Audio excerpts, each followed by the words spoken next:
بسم اللہ الرحمن الرحیم۔ امام بخاری ریسرچ اکیڈمی سے شائع ہونے والے ہفتہ روزہ میگزین الجمعہ 28 شعبان 1443 ہجری مطابق 1 اپریل 2022 کے مضامین کی ریکارڈنگ پیش خدمت ہے۔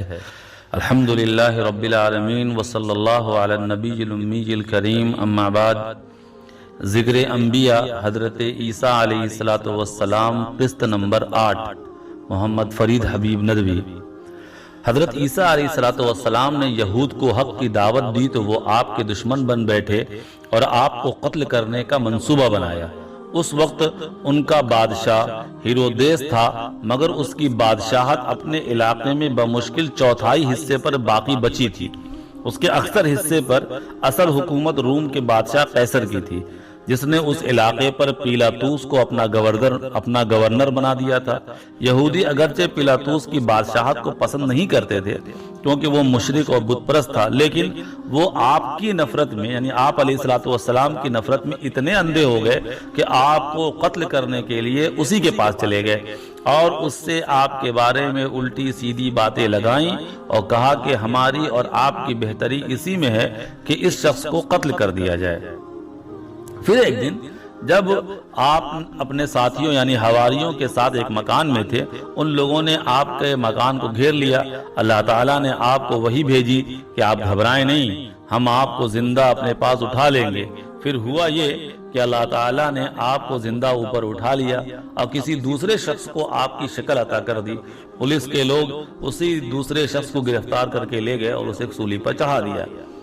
مشہور یہ ہو گیا کہ حضرت عیسیٰ علیہ السلام کو سولی دے دی گئی، چنانچہ آج بھی یہودی اور عیسائی یہی مانتے ہیں۔ لیکن قرآن پاک صاف سورہ نساء آیت نمبر 157 اور 58 میں فرماتا ہے کہ وہ لوگ آپ کو قتل نہیں کر پائے بلکہ اللہ نے آپ کو زندہ آسمان پر اٹھا لیا۔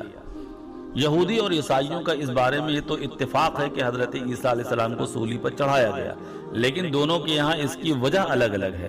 یہودی تو یہ مانتے ہیں کہ نعوذ باللہ حضرت عیسیٰ علیہ السلام ایک مجرم تھے اور وہ گمراہی پھیلا رہے تھے، اس لیے انہوں نے ایک مجرم کو سزا دی، جبکہ عیسائی یہ مانتے ہیں کہ آپ ساری دنیا کے انسانوں کے گناہوں کا کفارہ ادا کرنے کے لیے سولی پر چڑھے۔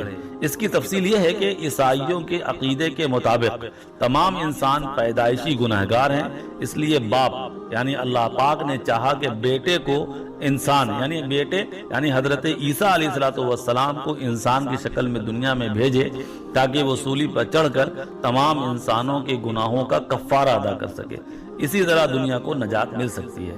یاد رہے یہ عقیدہ موجودہ عیسائیت کا ہے۔ حضرت عیسیٰ علیہ السلام جس مذہب کو لے کر آئے تھے وہ اس طرح کے تمام باطل عقیدوں سے پاک تھا۔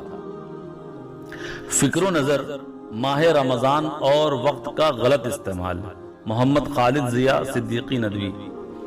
وقت یوں تو ہر موسم میں بڑا قیمتی ہوتا ہے، لیکن رمضان کے مبارک مہینے میں اس کی قدر و قیمت اور بڑھ جاتی ہے، اس لیے ایک سچے مسلمان کو اس مہینے کے ایک ایک لمحے کی قدر کرنی چاہیے۔ لیکن افسوس کہ ہم رمضان کے مبارک مہینے میں بھی وقت کے ایک بڑے حصے کو ضائع اور برباد کر دیتے ہیں۔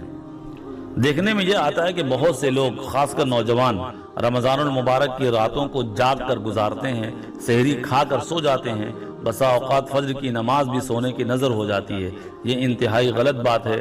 رات میں سونا چند گھنٹوں کے لیے ہی صحیح بہت ضروری ہے، اس لیے کوشش کریں کہ رات میں ضرور اپنے جسم کو آرام دیں تاکہ دن میں سارے اعمال پورے نشاط اور چستی کے ساتھ انجام دے سکیں۔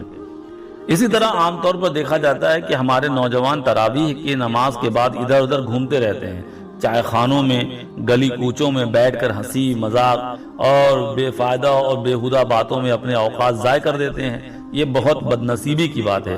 یہ وقت تو عبادت کے لیے ہے، اس وقت تو نفل نماز، ذکر، تلاوت کا خاص اہتمام کرنا چاہیے۔ بہت سے لوگ دن کا اکثر حصہ سونے میں ضائع کر دیتے ہیں۔ اسی طرح اکثر خواتین ظہر کے بعد افطاری کی تیاری میں اس قدر مشغول ہو جاتی ہیں کہ مغرب تک انہیں عبادت انجام دینے کا موقع ہی نہیں ملتا۔ یہ بھی بہت زیادہ محرومی اور افسوس کی بات ہے۔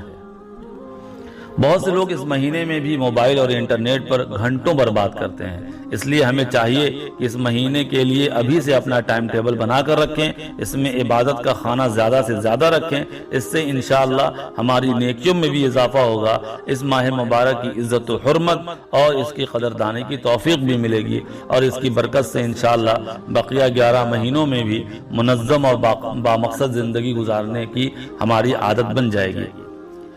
شیخ سلمان بن فہد العودہ کی کتاب دروس الرمضان سے یہ لیا گیا ہے۔ اصلاحیات، رمضان ہم سے کیا چاہتا ہے؟ ابو طلحہ بنارسی ندوی۔ رمضان کا مہینہ ہر سال ہی آتا ہے، الحمدللہ ہم اس ماہ مبارک میں نیکیوں کا پورا اہتمام کرتے ہیں، مسجدیں عام دنوں کے مقابلے میں بھری رہتی ہیں، افطار و سحری کی رونق ہر گھر میں نظر آتی ہے۔ ظاہر ہے کہ یہ پورا مہینہ ہی بڑی برکتوں والا ہوتا ہے، لیکن کیا یہ مبارک مہینہ ہم سے صرف اتنا ہی مطالبہ کرتا ہے یا اس کا کوئی اور مقصد بھی ہے؟ اگر ہم غور کریں تو ہم پاتے ہیں کہ اس مبارک مہینے میں ہم روزے کی حالت میں ان چیزوں کو بھی ترک کر دیتے ہیں جو ہمارے لیے حلال ہوتی ہیں، لیکن ہم ان چیزوں کو ترک کرنے کی طرف بہت کم توجہ دیتے ہیں جو چیزیں سال بھر حرام ہوا کرتی ہیں۔ ہم کھانا پینا تو چھوڑ دیتے ہیں، مگر جھوٹ، غیبت، دوسروں کا دل دکھانا جیسی چیزوں کو ترک کرنے کی ضرورت تک محسوس نہیں کرتے، جبکہ یہ مہینہ تو تربیت کا مہینہ ہے، اپنے آپ کو خوب سے خوب تر بنانے کا مہینہ ہے۔ اسی لیے رسول اکرم صلی اللہ تعالی علیہ وسلم نے ارشاد فرمایا کہ جس کا رمضان اچھا گزر جائے تو اس کا پورا سال اچھا گزرتا ہے۔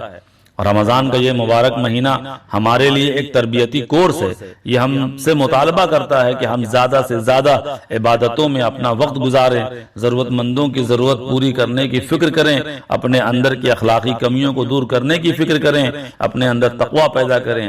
صرف روزہ رکھنا اور چند رکعتیں تراویح کی پڑھ لینا اس کا اصل مقصود نہیں ہے، بلکہ اصل مقصود یہ ہے کہ ہم اس تربیتی کورس کو اس طرح مکمل کریں کہ اس کا اچھا اثر سال بھر ہماری زندگی میں نظر آئے، اس مہینے میں ہمارے اندر تقوی کی وہ صفت پیدا ہو جائے جو سال بھر ہم سے نیکیاں کروائے اور ہمیں گناہوں سے بچائے۔ اللہ پاک اس ماہ کی قدر کرنے کی توفیق عطا فرمائے، آمین۔ مسائل: جن چیزوں سے روزہ ٹوٹ جاتا ہے، وہ چیزیں جن سے روزہ ٹوٹ جاتا ہے اور کفارہ لازم نہیں آتا بلکہ اس کے بدلے صرف ایک روزہ رکھنا ضروری ہوتا ہے۔ نمبر 1، ناک میں دوا ڈالنا۔ نمبر 2، بھول کر کھا پی لیا اور یہ خیال کیا کہ اس کا روزہ ٹوٹ گیا ہوگا، پھر جان بوجھ کر کھا پی لیا۔ نمبر 3، رات سمجھ کر سحری کا وقت ختم ہونے کے بعد سحری کا کھا لی۔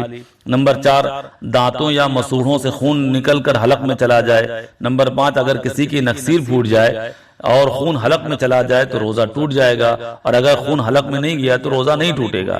نمبر 6، روزے کی حالت میں سانس کی بیماری کی وجہ سے انہیلر استعمال کرنے سے روزہ ٹوٹ جائے گا اور صرف قضا لازم ہوگی، لیکن جن لوگوں کا انہیلر کے بغیر رہنا ممکن ہی نہیں ان کے لیے کچھ گنجائش ہے، انہیں علماء سے معلوم کر لینا چاہیے۔